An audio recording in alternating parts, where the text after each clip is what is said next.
अयोध्या का भव्य राम मंदिर आज सबकी जुबान पर है, लेकिन क्या है इस मंदिर से जुड़ा 500 साल पुराना विवाद? अयोध्या के बनने से लेकर पूजा नमाज के पहले झगड़े और फिर राम मंदिर तक निर्माण की पूरी कहानी क्या है? राम राज से लेकर राम मंदिर तक का पूरा सफर क्या है? आज सब कुछ जानेंगे इस वीडियो के माध्यम। इस वीडियो को एक लाइक और कमेंट में जय श्री राम लिख दीजिए। तो आइए चलते हैं दोस्तों इस कहानी की तरफ।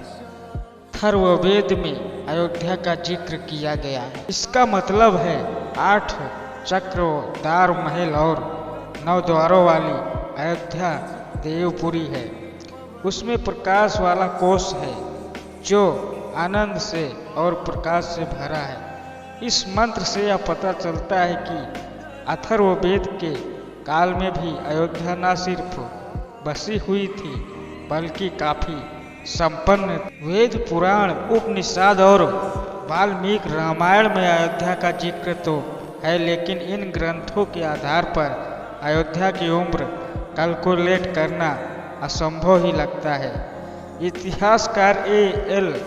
पसाम के मुताबिक सरयू का जिक्र करने वाले ऋग्वेद का संकलन करीब 3500 साल पहले हुआ था, जबकि अयोध्या का जिक्र जिस अथर्ववेद में मिलता है उसका संकलन 3000 साल पहले पूरा हुआ होगा। इसी वजह से कुछ इतिहासकारों ने यह तर्क देते हुए कहा कि अयोध्या की उम्र अथर्ववेद के बराबर ही होगी। डॉक्टर याकोबी मैकडोनाल्ड ने से लेकर मानियर विलियम्स जैसे इतिहासकार भी मानते हैं कि राम का जन्म आज से 2500 से 3000 साल पहले हुआ था। हालांकि वेदों और पुराणों के हिसाब से गणना करने वाले इससे सहमत नहीं हैं। ऐसा माना जाता है कि वेदों का अस्तित्व उनके संकलन से बहुत पहले से है और ये ऋत परंपरा में चल रहे थे, यानी इन्हें लिखने के बजाय बोलकर अगली पीढ़ी को सिखाया जाता है। अथर्ववेद के संकलन से बहुत पहले से ही अयोध्या का जिक्र ऋत परंपरा में था। इस हिसाब से उसका अस्तित्व भी इससे काफी पहले से था। उज्जैन के विक्रम विश्वविद्यालय के पूर्व कुलपति B.K. शर्मा कहते हैं कि राम का जन्म त्रेता युग की शुरुआत में ही हुआ था। हर युग के समय को जोड़े राम का जन्म आज से करीब 870 लाख साल पहले हुआ होगा। 1862 व 63 में अयोध्या का आर्कियोलॉजिकल सर्वे किया था। ये सर्वेक्षण बौद्ध स्मारकों का पता लगाने के लिए किया गया था। ये अयोध्या को लेकर एक इतिहास का पहला दस्तावेज माना जाता है कि इस सर्वे के दौरान कनिंघम को धनन और विशाख लेख वाले सिक्के मिले थे। बौद्ध साहित्य के मुताबिक भगवान बुद्ध के काल में अयोध्या को विशाखा कहा जाता था। ये सिक्के इतना तो बताते हैं कि भगवान बुद्ध के समय अयोध्या एक संपन्न शहर था, लेकिन इससे पहले के इतिहास का कोई जिक्र नहीं मिलता है। स्कंद पुराण में राम अवतार की कहानी है। शिव से अजय होने का वरदान प्राप्त करने के बाद रावण ने देवताओं को सताना शुरू कर दिया। सभी देवता नंदी के पास मदद के लिए पहुंचे। नंदी पहले ही रावण को श्राप दे चुका था कि जब कोई तपस्वी और उसका वानर सेनापति लंका आएगा तो रावण का वध होना तय है। देवताओं ने ये बात विष्णु को बताई। उनके कहने पर देवताओं ने वानर अवतार लिया और नंदी ने हनुमान रूप ले लिया और विष्णु ने खुद राम अवतार ले लिया। और फिर अयोध्या के सूर्यवंशी राजाओं की राजधानी थी। ये भारतीय इतिहास का सबसे लंबा राजवंश माना जाता है। वंशावली में इस कुल के 123 राजाओं का जिक्र मिलता है। इनमें से 93 से महाभारत से पहले और 30 से महाभारत के बाद राज किया। पुराणों के मुताबिक अयोध्या के पहले 11 सूर्यवंशी राजा थे और राजा दशरथ 63वें राजा और राम 64वें राजा हुए। वेदों में सिर्फ इस कुल के 21वें राजा मंधाता को और फिर राम राज के बाद अयोध्या लंबे समय तक छोटे राजाओं को खींचातान में फंसी रही। कुषाण वंश से लेकर गुप्त वंश तक अयोध्या का जिक्र कई बार आता है, लेकिन इसके बाद धीरे धीरे सत्ता का केंद्र यहाँ से खिसकता जाता है। दिल्ली सल्तनत के उदय के साथ अयोध्या समेत अवध का पूरा इलाका ज़्यादातर सल्तनत के अधीन ही हो रहा है। गुप्त वंश के बाद लंबे समय तक अयोध्या राजाओं की खींचतान में फंसा रहा। 1992 में मोहम्मद गौरी ने पृथ्वीराज चौहान को हराकर दिल्ली तख्त पर कब्जा कर लिया। उसी समय अयोध्या भी उसके नियंत्रण में आ गया। 1192 में ही अयोध्या में मंदिरों के निर्माण पर रोक का आदेश जारी किया गया था।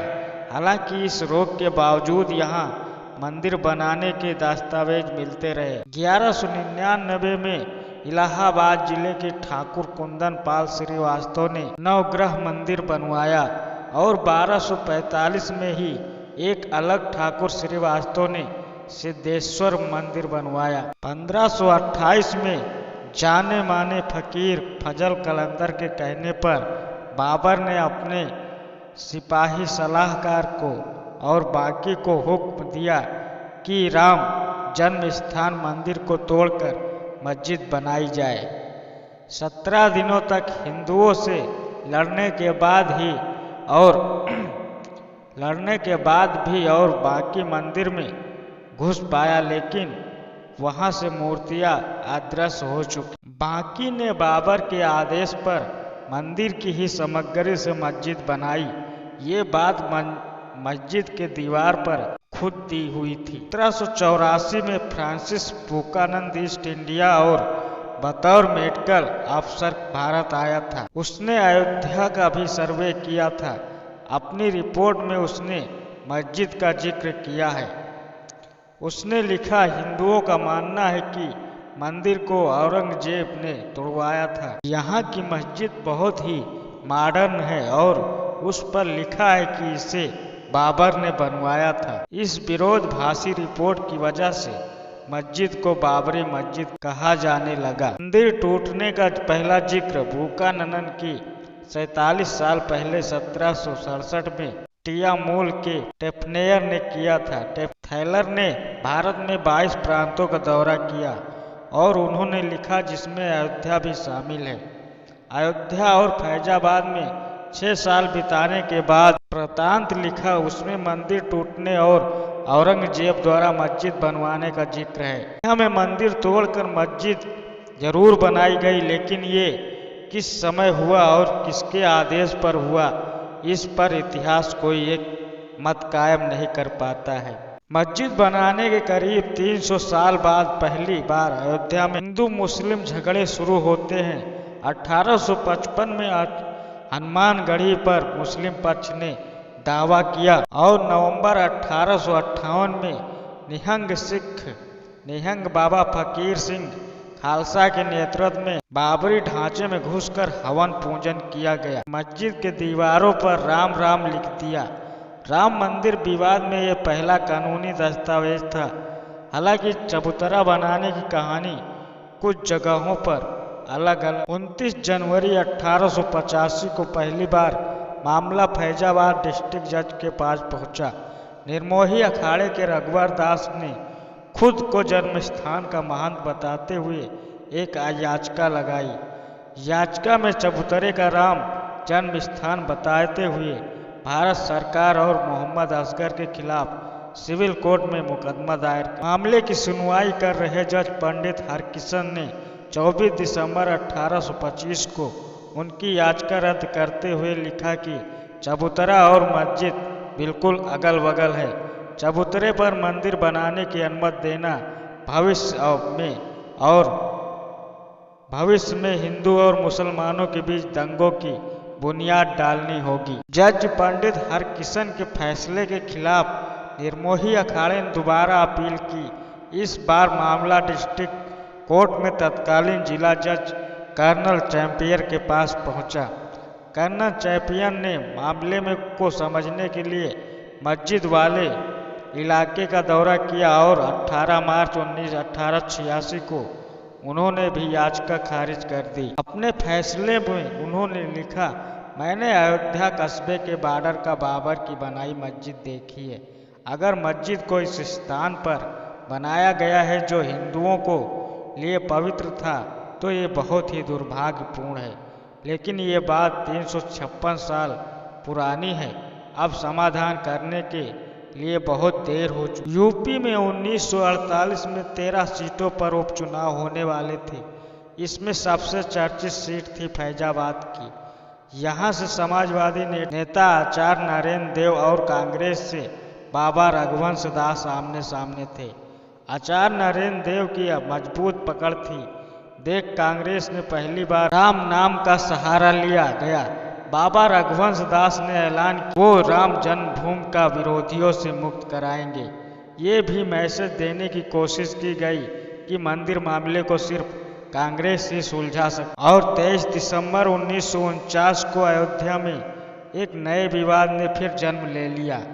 एक रात पहले बाबरी ढांचे के अंदर भगवान राम की मूर्ति पाई गई और फिर हिंदू संगठन ने मिलकर यह दावा किया कि भगवान राम खुद प्रकट होकर संदेश दे रहे हैं कि यहाँ उनका जन्म स्थान है, जबकि मुस्लिम पक्ष इसे खारिज कर रहा था। 30 दिसंबर को फैजाबाद कोर्ट के अतिरिक्त सिटी मजिस्ट्रेट मार्कंडेय सिंह ने विवादित ढांचे को CRPC 1998 के सेक्शन 145 के तहत कुर्क कर लिया।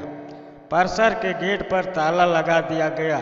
मूर्ति की पूजा और देखभाल के लिए प्रियदत्त राम को रिसीवर नियुक्त किया गया। यूपी सरकार ने भी मामले पर विधानसभा में एक लाइन को जवाब दिया कि मामला अभी न्यायालय में है और इस पर कुछ कहना अभी उचित नहीं। 1950 में राम मंदिर की लड़ाई फिर अदालत पहुंची।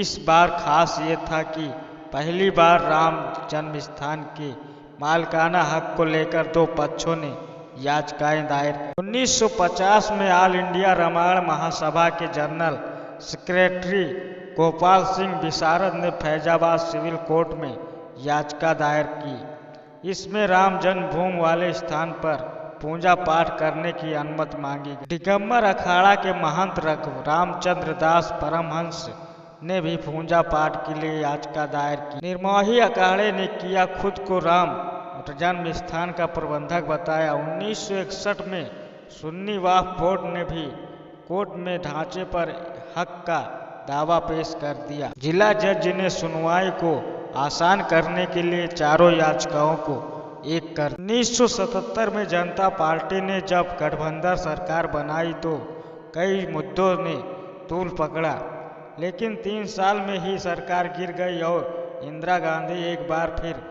सत्ता में आ गई। इसी समय संघ परिवार ने मंदिरों की मांग पर हिंदुओं को एकजुट करने की रणनीति, इसमें अयोध्या ही नहीं काशी और मथुरा को भी शामिल की। इंदिरा गांधी की हत्या के बाद अगले आम चुनाव में प्रचंड बहुमत से एक तरफ राजीव गांधी की सरकार बनी, वहीं दूसरी ओर राम मंदिर का मसला फिर गर्मा गर्म हो गया। विश्व हिंदू परिषद ने सरकार को अल्टीमेट्स ने दे दिया कि अगली शिवरात्रि यानी 6 मार्च 1986 तक ढांचे का ताला न खोला गया हो तो तोड़ दिया जाएगा। राम मंदिर का दावा और मजबूत करने के लिए तत्कालीन यूपी सरकार ने भी जोर लगाया। मुख्यमंत्री वीर बहादुर सिंह ने 42 एकड़ में राम कथा पार्क और राम की पैड़ी बनाने की बात कही। 80 के दशक में शाहबानो केस में सुप्रीम कोर्ट का फैसला पलटने की वजह से राजीव गांधी पर मुस्लिम तुष्टिकरण के आरोप लग रहे थे। नया कानून फरवरी 1986 में संसद में पेश होना था। इसी बीच जनवरी 1986 में फैजाबाद जिला अदालत गर्भगृह का ताला खोलने की एक याचिका को खारिज कर दी। याचिका लगाने वाले वकील उमेश पांडे ने ऊपरी अदालत में अपील की तो जिला प्रशासन ने गर्भगृह को खोलने पर सहमति जता दी। जज के.एम. पांडे के आदेश से गर्भगृह का ताला खोल दिया गया। फैसला कोर्ट का था, लेकिन माना जाता है कि हिंदुओं की नाराजगी दूर करने के लिए राजीव गांधी सरकार ने एक कदम उठाया। 1 जुलाई 1989 को पूर्व जज देवकी नंदन अग्रवाल ने बतौर राम मित्र एक याचिका दायर की। इसमें रामलला विराजमान को न्यायिक व्यक्ति बताते हुए विवादित जमीन पर उनका दावा पेश किया। रामलला को न्यायिक व्यक्ति मानने से ही 2019 में उन्हें जमीन का एक हक देने की राह। 9 नवंबर को राजीव गांधी सरकार की परमिशन से अयोध्या में विवादित ढांचे के पास शिलान्यास किया गया। हालांकि मुस्लिम पक्ष के विरोध के चलते मंदिर निर्माण शुरू नहीं हुआ। इस विरोध में भाजपा को मुद्दा दे दिया गया और असर 1990 तक दिखा। केंद्र में वीपी सिंह की सरकार बनी। उस समय उत्तर प्रदेश में सपा के मुलायम सिंह यादव मुख्यमंत्री थे। भाजपा के लालकृष्ण आडवाणी ने 25 सितंबर 1990 को सोमनाथ से रथ यात्रा शुरू की, जिसे 30 अक्टूबर को अयोध्या पहुंचना था। इसके लिए अयोध्या में कार सेवक जमा होने लगे, लेकिन रथ यात्रा को बिहार में रोक आडवाणी को गिरफ्तार कर लिया गया। घटना के बाद अयोध्या में जमा कार सेवक 30 अक्टूबर को उत्तेजित हो गए। कुछ जत्थे विवादित ढांचे में घुसने की कोशिश करने लगे। राज्य सरकार के आदेश पर पुलिस ने गोलियां चला दी। इस घटना में 16 कार सेवक मारे गए। 1991 में भाजपा के कल्याण सिंह यूपी के सीएम बने। उन्होंने अयोध्या में विवादित 277 एकड़ जमीन पर्यटन विकास के तहत कब्जे में ले ली। साथ ही पास के 42 एकड़ जमीन को विहिप को लीज पर दे दी गई। वीपी सिंह सरकार के आरक्षण पर मंडल कमीशन की रिपोर्ट लागू करने से देश में अगड़ा बनाम पिछड़ा की राजनीति तेज हो गई। इस माहौल में भाजपा की मंदिर की मांग का समर्थन भी बढ़ गया। 1992 के दिसंबर में अयोध्या में कार सेवा की तारीख तय हुई। शांत व्यवस्था की बात आई तो कल्याण सिंह ने सुप्रीम कोर्ट में हलफनामा दिया कि शांति बनी रहे। 6 दिसंबर की सुबह लाखों कार सेवक अयोध्या पहुंचे, नारे लगा रहे थे, मिट्टी नहीं खिसकाएंगे, ढांचा तोड़ कर जाएंगे। इस बीच कोई मस्जिद के गुंबद पर चढ़ा तो किसी ने दीवार गिरानी शुरू की। अगले 6 घंटे के अंदर ढांचे का नामो निशान मिटा दिया गया और वहां अस्थायी मंदिर बना दिया। किसी ने भी इस घटनाक्रम को रोकने की कोशिश नहीं की। हालांकि पुलिस ने हवा में 3 राउंड फायरिंग की थी, लेकिन उसका कोई खास असर नहीं हुआ। ढांचा टूटने पर देश में दंगे भड़क गए। वीपी नरसिम्हा राव ने सफाई दी कि सुरक्षा राज्य सरकार के हाथों में दी। यूपी में कल्याण सिंह की सरकार बर्खास्त कर दी गई। जांच के लिए लिब्राहम कमीशन बना। आडवाणी और कल्याण सिंह समेत कई भाजपा नेताओं पर केस दर्ज हुए। 1993 में केंद्र ने पूरी 67 एकड़ जमीन अधिग्रहित कर यथास्थिति बनाए रखी। ढांचा टूटने के बाद रामलला को टेंट में रखा गया। 27 सालों तक टेंट में ही विराजे रहे रामलला। केस की जांच सीबीआई ने शुरू की। अदालतों में केस खिंचता रहा। मंदिर आंदोलन का स्वर धीमा पड़ गया। सितंबर 2010 को इलाहाबाद हाईकोर्ट ने विवादित जमीन के मामले में फैसला सुनाया। कोर्ट ने जमीन को 3 हिस्सों में बांट दिया। सुन्नी वक्फ बोर्ड को विवादित हिस्से के बाहरी भाग, निर्मोही अखाड़े को सीता रसोई और राम चबूतरा, वहीं मुख्य भूमि रामलला विराजमान को सौंपी गई। हालांकि 6 महीने बाद ही सुप्रीम कोर्ट ने इस फैसले पर रोक लगा दी और राम मंदिर से जुड़े मामलों में खुद सुनवाई करने का फैसला किया। हालांकि सुप्रीम कोर्ट ने भी ये मामला खींचता रहा। 2014 के लोकसभा चुनाव में भाजपा ने बहुमत के साथ सरकार बनाई। पार्टी के चुनावी घोषणा पत्र में राम मंदिर प्रमुख मुद्दा था। केंद्र में नई सरकार आने के बाद कोर्ट में भी इस मामले में तेजी आई। 2017 में पहले 3 जजों के बेंच में ने सुनवाई शुरू की और 2019 में तत्कालीन सीजेआई रंजन गोगोई की अध्यक्षता में 5 जजों के बेंच बनी। 9 नवंबर 2019 को इस बेंच ने अयोध्या राम जन्मभूमि मामले में अपना फैसला सुनाया, जिसमें विवादित भूमि पर रामलला विराजमान का स्वाभिमत। सुप्रीम कोर्ट ने अपने फैसले में 277 एकड़ भूमि पर रामलला विराजमान का अधिकार माना। कोर्ट ने केंद्र सरकार को आदेश दिया कि 3 महीने में एक ट्रस्ट बनाकर उसे भूमि सौंप दी जाए। साथ ही मंदिर निर्माण ट्रस्ट के संचालन और पूरे रख रखाव के लिए केंद्र को गाइडलाइन बनाने की सलाह दी। इस मामले में निर्मोही अखाड़ा भी मालिकाना हक का दावेदार था। कोर्ट ने जमीन पर उसका दावा नहीं माना, लेकिन ये जरूर कहा कि राम मंदिर के ट्रस्ट में उसका प्रतिनिधित्व हो। सुप्रीम कोर्ट ने केंद्र और यूपी सरकार को ये निर्देश दिए कि मस्जिद बनाने के लिए सुन्नी वक्फ बोर्ड को अयोध्या में 5 एकड़ जमीन उपलब्ध करवाई जाए।